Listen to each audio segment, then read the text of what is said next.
thoughts, anything we need to cover before we start True Detective? I've sobered up 0 to nothing, so we should be good to go. What does that mean? I'm ready. I've sobered up 0 to nothing. What does that phrase mean? I don't understand the question.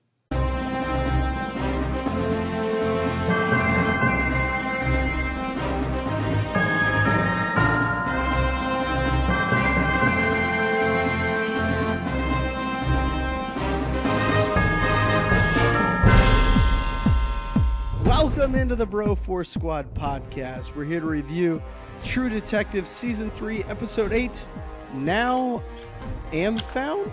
I don't know. I'm not going to lie, guys. I'm on a 7 out of 10 drunk right now, but we're still going to review the season finale of True Detective. Today, I've got Nate Thurmond and Matthew F. Geiger, our enforcer in the paint.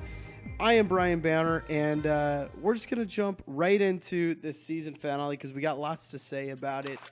I'm going to start us out. I am not a fucking liar. All right, Thurmond? He just wrote on his fucking notebook, but Banner's a liar. I'm not a fucking liar. So let's jump right in. Thurmond, start us off with acting cast. We're just going to kind of spitball this episode. Acting and cast, is there anything specific that stood out to you? I know that everybody's an all-star in this. We got a few new characters, which is really weird for the season finale. Thurmond, lead us off. Yeah, as far as the acting and the cast, I think Stephen Dorff really drove it home. I mean, we talked a lot about him in the previous episode reviews, but there was a lot to his character that got revealed in this episode. How much them killing Harris James really affected him. I don't think we're going to get too much into the best scenes, but him in the bar fight scene was amazing. He really showed a lot of his acting chops this time. And there were a lot of great one-liners that he had too, that he really delivered well.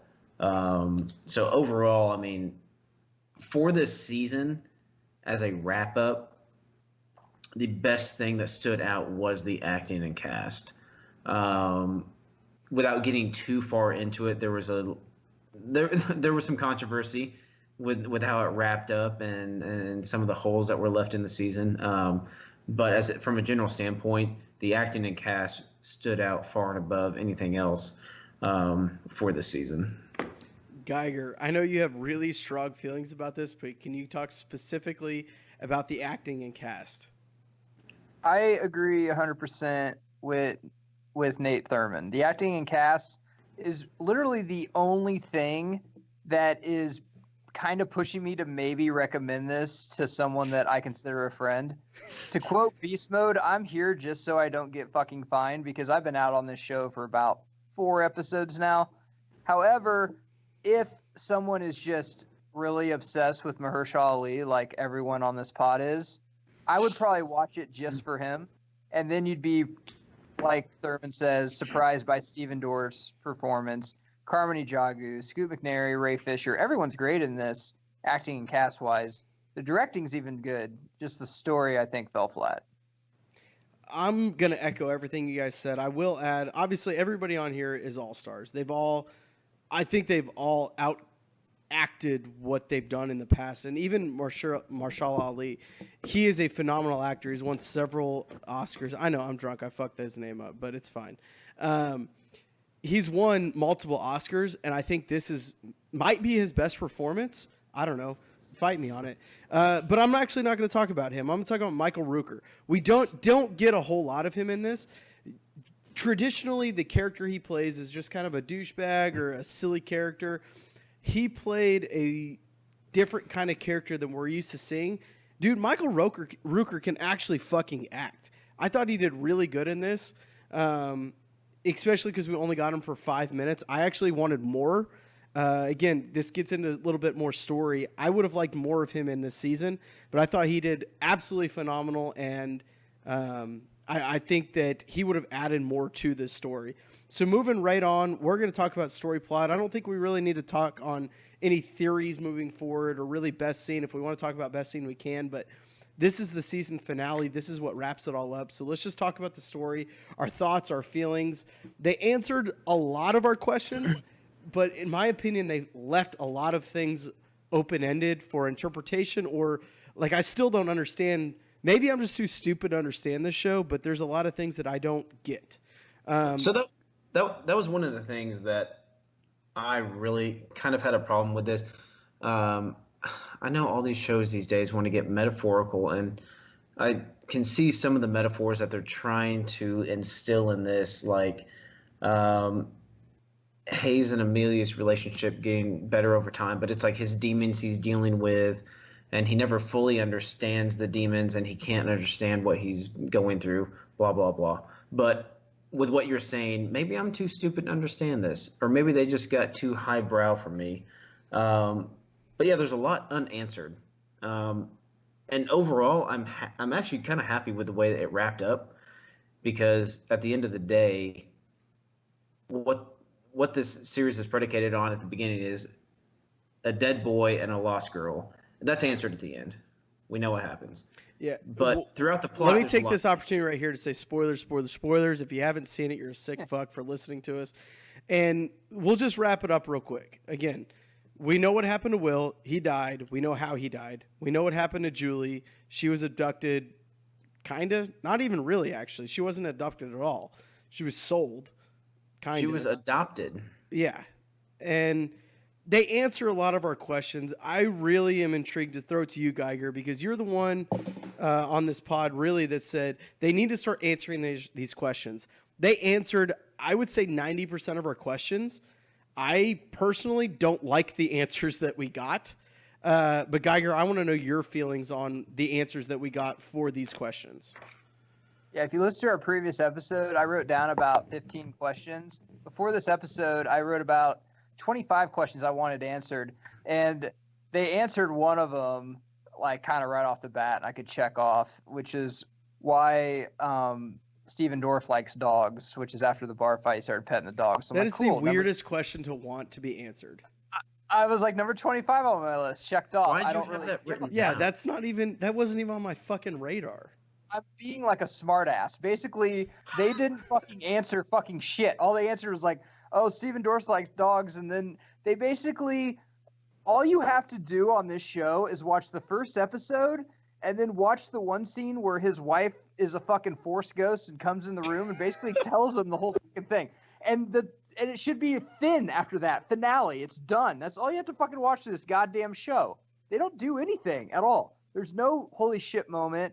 The only thing that I thought was kind of cool was at the very end when he's at the bar with his wife.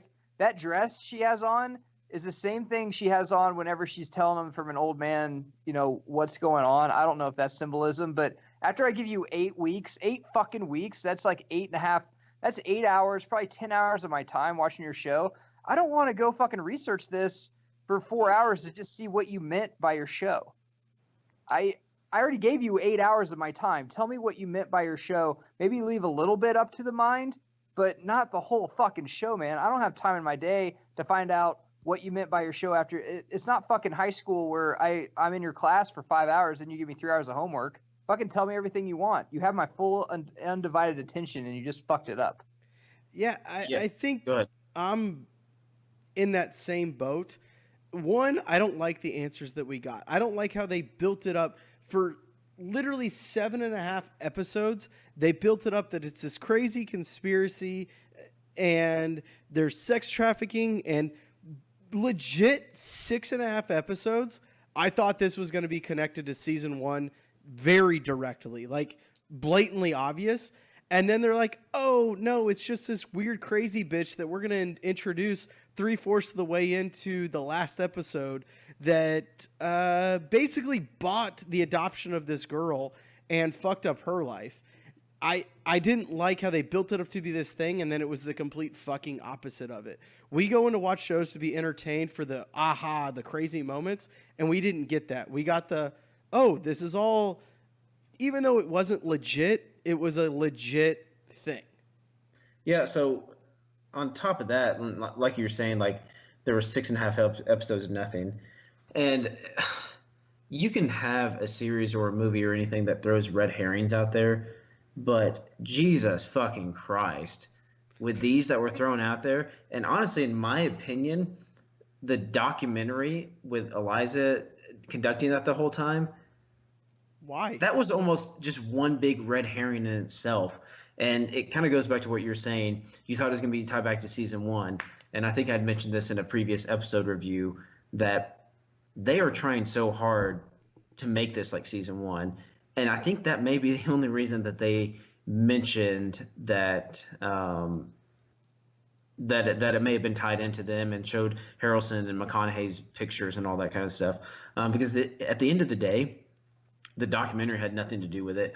The peephole in the wall had nothing to do with it. The church, the clergy had nothing to do with it. There were just so many red herrings thrown out there. It was kind of annoying. I know we said we weren't going to talk about theories, but I'm going to end the show with a theory that I have, where it's going to tie all of that together. But let's keep going. Again, Geiger, what did you feel about all the red herrings? Again, we just mentioned a whole bunch of stuff that didn't fucking matter. My two biggest problems with this show. The first one, Banner, you touched on it. The blatant, in-your-face pictures of Harrelson and McConaughey. This is connected to season one, which is basically like, that wasn't a red herring. That was just to get people to watch, being like, listen, we know we fucked up season two, but please watch this. It might be connected to season one. And 100%. the other Yes. is that, and maybe we'll get into this in theories, but everything his wife told him, I don't believe. I think she's just making up a story because she's a novelist. Wouldn't this be great if this is what happened? I don't know if this is what happened, but just believe this is what happened so you can just get on with your life finally. Because you can't figure it out. No one can figure it out. Maybe it's not meant to be figured out, but there's no way the fucking kid from elementary school now runs that convent or wherever the fuck she's at and they fell in love and have a kid. I don't believe any of that shit. And I'm almost thinking that everything that he did in like previous timeline when he's really old, he's in like purgatory or something, or he's watching his life flash before his eyes. It's something I don't know if you guys seen Jacob's Ladder with Tim Robbins, but I got that kind of feel from it. But once again, after I was done with it, I'm like, I gave you 8 fucking episodes. You didn't make me go, oh shit, once. Why the fuck should I read more stuff on this show? It just was a shitty show. I can't believe I wasted my time on it. Yeah, there's a bunch of stuff that I feel like is too contrived in this, and a bunch of it ties back to how Hayes finds out that Ardwan is like heading the landscaping company and everything. And I put this on the blame of them leaving too much shit for the last episode. Oh, I'm cleaning up these files. I'm going to knock the book off. It's going to open perfectly to the page that I need to read. And then my subconscious, that's Amelia, is going to explain everything to me. That just felt too in the face. It didn't mesh with me. Also, sometimes I think the subconscious isn't actually Amelia. It's actually him speaking through Amelia because I think he's already figured all this out. He just can't remember it. Oh, no, absolutely. It's him talking to himself, but he's just mirroring Amelia in there, and she's projecting to kind of come through and help him solve the case. And I'll admit, I got that, but I'll admit, guys, the last 2 fucking scenes of this, when he's in the jungle and he's at the bar, I don't know what the fuck that is. Who knows what's fucking going on there? Way over my head. Again, with that, do you guys remember, I think it was episode maybe 4, when he's looking at the window to see the car that's in the fucking street, and all of a sudden the Viet Cong are like behind him in the room with him? Yeah. That's never fucking explained. Is that somehow connected to the final scene with him in the Vietnam jungle when he was in the war? Who knows? And like I said, I think they get too metaphoric in this whole thing. I'm glad you said who knows, because also I have a couple other things I want to fucking say here. Let's bring it out. Okay. Bring it out in the open. Again, what the fuck is the last scene? We don't know what's going on with that. He's in Vietnam, which is, if we actually count it up, the 5th timeline that we see in this show. You have 1980. We know you have 1980. We know you have 1990. We know you have 2015, or what we've called present day on this pod. Then you have the sometime between 1990 and present day when he drops off Rebecca at college. Again, what the fuck is that whole thing about? They like kind of alluded to this his relationship with Rebecca Hazen and Rebecca and what the fuck's going on with that? And then So now you have I have the that- fifth timeline of him at Vietnam Well, you want to add in a sixth one with The him very op- with him visiting Amelia at school. Amelia. Yeah. Yeah. Okay, Very so we've opening got scene. 6. What the fuck are we doing here? So, and I'm glad you mentioned the Rebecca because that was under my pointless scenes category. When Rebecca comes back and they have the 2-minute car ride between him and Rebecca. So going up into this episode, it's been built up that there's some animosity or something built between him and Rebecca. And that's the only interaction we have, which is still super confusing because they just say they miss each other, but there's nothing mentioned as to what happens or what had happened in the past. Thoughts? Is that was Yeah, I don't know how to respond to that. You're right. Right, correct. yeah.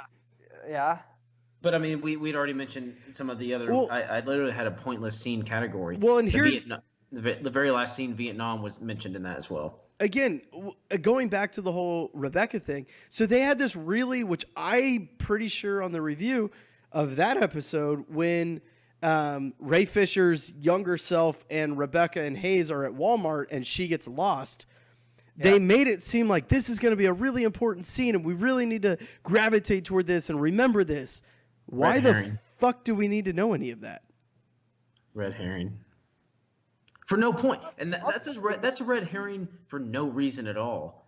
It just makes you think there's going to be something bigger, but it doesn't make you think there's going to be something bigger that's tied to the plot. It makes no sense. I'll just say this about this show. The setup of this show, given, let's say, the first 4 episodes, that setup was on pace to be way better than season 1. You had 3 different timelines. There was so much shit going on in each timeline that if they're just missing so many puzzle pieces that if they would have put it together, this would have been way better than season 1, I believe, because there's just so much more going on. But then once push came to shove, they just fucking J.J. Abrams lost it, dude. They were just like, dude, we ain't got fucking shit for this. We have a good idea, but we don't know how to close it at all. All right, so I've got a theory that goes along with all of that. Sorry, I just sneezed. I've got a theory. Oh. Yeah, that sneeze is connected somehow.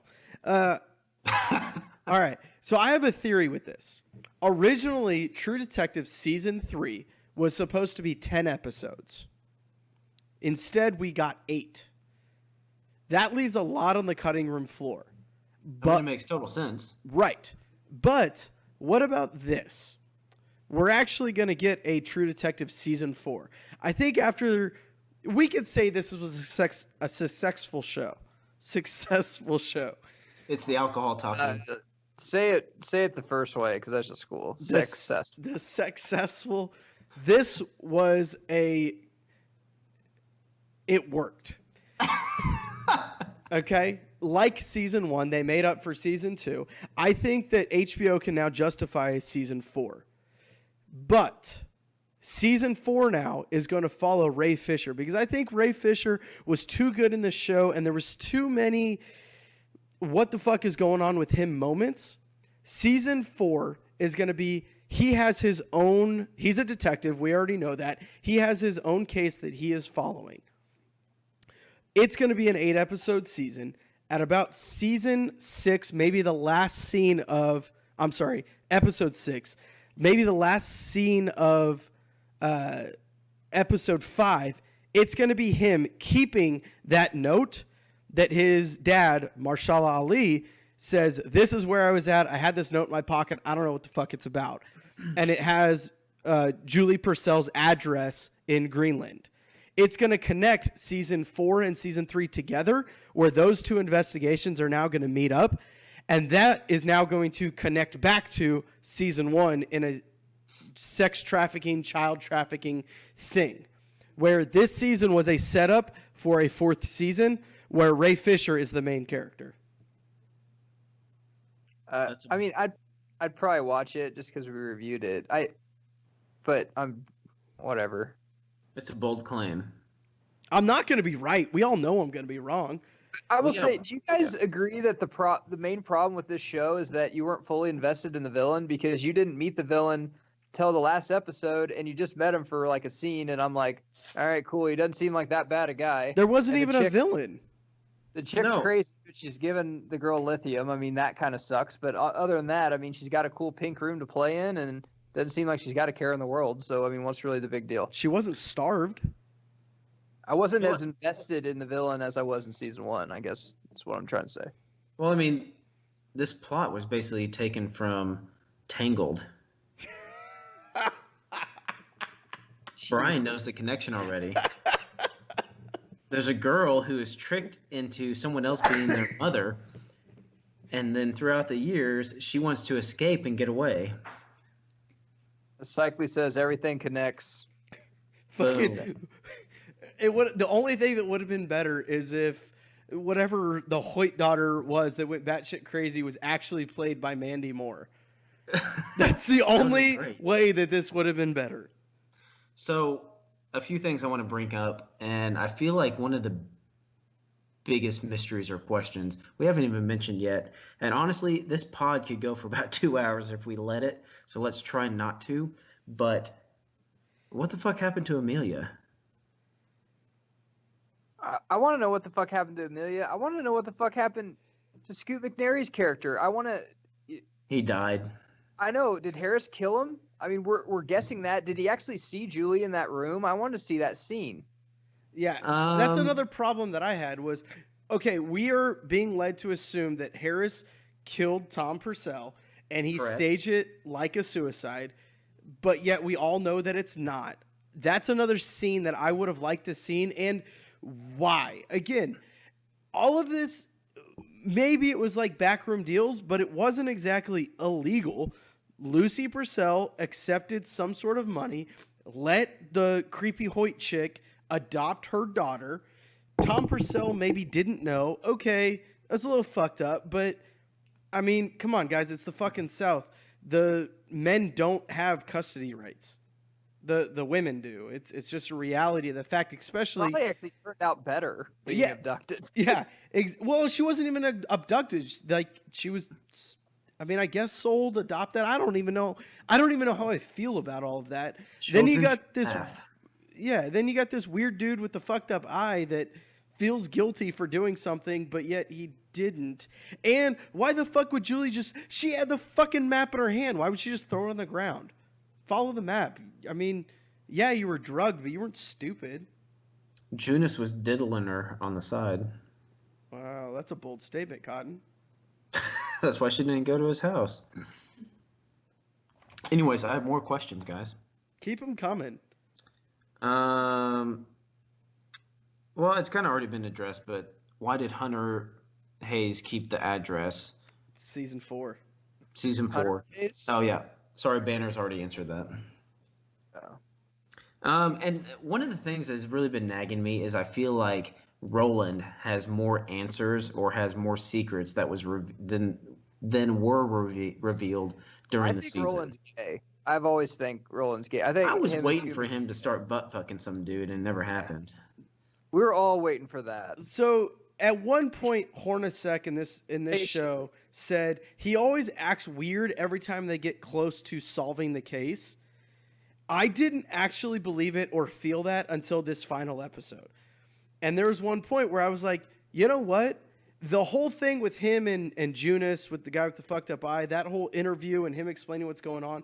And at the end where he goes, arrest me, and he goes, if you can't fucking deal with it, take care of it. And he looked at the fucking gun rack or something along those lines, basically alluding to, if you can't handle it, you should take your own life. Actually, one of my favorite lines actually in the episode was what you were trying to say. I'm too drunk to say it, but please help me out on this. Because he says, I don't want to live with this lie. And he says, if you don't want to fucking live, then fucking don't, after he looks at the gun case, which is an awesome line. Yeah, then fucking don't. Super powerful line. That was the moment where I was like, wait a minute. Roland is in on this. He knows something. He's in on it. So I think what you're getting to is what me and you talked about off pod yesterday. And there's the scene after they find out that Julie is quote unquote dead, and they go back and start cleaning up the files. As Roland is leaving Hayes' house, they play some dark, ominous music, and me and Miss Thurman were sitting there saying something's about to fucking go down. They don't play this music for no reason, and then they hug and he leaves. But there's some underlining theme that they're not mentioning. Again, I cannot stop but thinking there's going to be a fourth season. Ray Fisher is going to be the main detective on that. It's going to come back to Stephen Dorff's character, Roland, and he's going to be the main villain in that fourth season, tying it all together. As much as these have been non sequiturs, I want to believe what you're saying. Geiger, I need your opinion because I know you fucking hate this shit. Well, I do agree with Thurman. That happened a bunch of times where that also happened. So present day 2015, when Roland and Hayes were in the room and there was a gun on the counter and the music started picking up. I'm like, dude, they're going to kill each other. One of them are going to kill each other. And I don't get what that is. I mean, thank you. I get what it was at the time, but now that they didn't do anything on the finale with it, I don't know if they're just trying to fuck with us for the sake of fucking with us, or they actually just think it's kind of cute to do and be like, oh, people are going to think something's going to happen because of the music, but nothing's going to happen. So I don't know. I'm so out on this show, man. I've been out on the show for 4 weeks. You guys just keep making me come on. I'm here so I just don't get fined. So as we're trying to get to the end of this somehow in our drunken stupor, I'm shit-faced. So I honestly can't even remember if I said this earlier, but I think I did. Overall, I give the season a B+. And the way it wraps up as far as the case being wrapped up, I actually kind of like it. It's bittersweet. Hayes knows that he solved it subconsciously, but his dementia takes over, and he actually meets Julie and her daughter Lucy. And it's kind of a nice moment because he actually talks to her, sees her, but he doesn't have the wherewithal to talk to her and really bring up bad memories, because if he knew what he was doing, he would talk to her and he would say who she is and bring up bad memories from the past. He doesn't. He kind of has some closure subconsciously, like I said, but he doesn't put Julie in a bad place because he doesn't bring up those bad memories that she doesn't want to think about again. Geiger, I'll let you go first. No, go ahead, Banner. Okay, I am fine with him going to the house and meeting them and not bringing up the bad memories and him subconsciously knowing I solved it and this is what it is. I fucking hate that Hayes and Roland literally ran over baby Lucy at the convent or the nun place and was like, oh, it's Lucy. Oh, come on, baby. Let's get back in my landscaping truck. I didn't like that. That was a little too in your face. I think that was because, again, they plan on this being a 10-episode show. They had to cut it to 8, so they had to throw something in their face. I didn't like that. If they would have had some sort of offhanded comment with the, I guess we'll call him Dad. I think Mike was his name, the kid from 80 or whatever. If they would have had some sort of them run in like him weedy and go, oh, sorry, I should have stopped when you guys walked by, and that was the recognition, and then he shows up at the house and learns that the daughter's name is Lucy, I would have been okay with that. It was a little too in your face for me. Yep. I don't know, because that kid was so young, I don't think they could ever recognize him anyway. But I agree that it was kind of in your face where it was so in your face that I'm like, dude, you're trying to do something like cute, but I don't understand what you're fucking doing. Like, I hate when people I feel stupid watching this show, but then after I kind of digested it, I'm like, I'm not stupid. They just didn't. They're stupid. They didn't up on anything. I mean, I understood what they were doing. I understand the breadcrumbs they were lefting, but after I ate them all, I just ran into a wall. There's like nothing there. Piece of candy. I was still hungry. I still think that HBO is just going to drop a fucking episode this Sunday and not tell anyone. And then everyone's like, holy how amazing. If they did that, I will recant everything I just said on this fucking There has to be. This doesn't end at all. Like, everyone I've talked to is just like, what the fuck was that? That would be the best thing ever. Let me ask you this. Scripted, Episode 9. That would be similar to Cloverfield Paradox, us knowing nothing about it, it having a commercial in the Super Bowl, and them saying, hey, you can watch this literally in 5 minutes. And then all of us flocking to watch a shitty movie in 5 minutes after the Super Bowl. If they did that, it would totally change TV shows where like people are like, oh, dude, like, everyone's sequel crazy right now. That would just be like, is that really the last episode? I've got like a 3/4 chub just thinking about this right now. All right. There's just a lot of stuff that I don't know, man. I'm just like, it just seems thrown together. And there's just a lot of stuff that I've watched a lot of TV shows that I understand. I'm like, I understand what you guys are doing. I'm not sure what this is going to lead to, but I know it's going to lead to something big. And none of that happened. And I was very surprised. On that note, we're going to go let Thurman take care of that chub. I'm Brian Banner for the American Hero and our Enforced in the Pay. We are the Bro Force Squad podcast. You guys can Google us, Bro Force Squad. That's 3 words. That'll take you to our website, or you can subscribe to us on iTunes or YouTube or Spotify. Hornacek does this weird thing with movies on some letterboxed thing. You guys should check that out too, because that's his thing, and we love him for that. I don't think I missed anything else. So, again, we're the Bro Force Squad podcast. We will check you guys out, hopefully, on an episode 9 review of True Detective. Fingers crossed. Fingers crossed. Dicks up. I like it. Is that it? Did you end it? I think I ended it. Good. I can go rub this thing out now.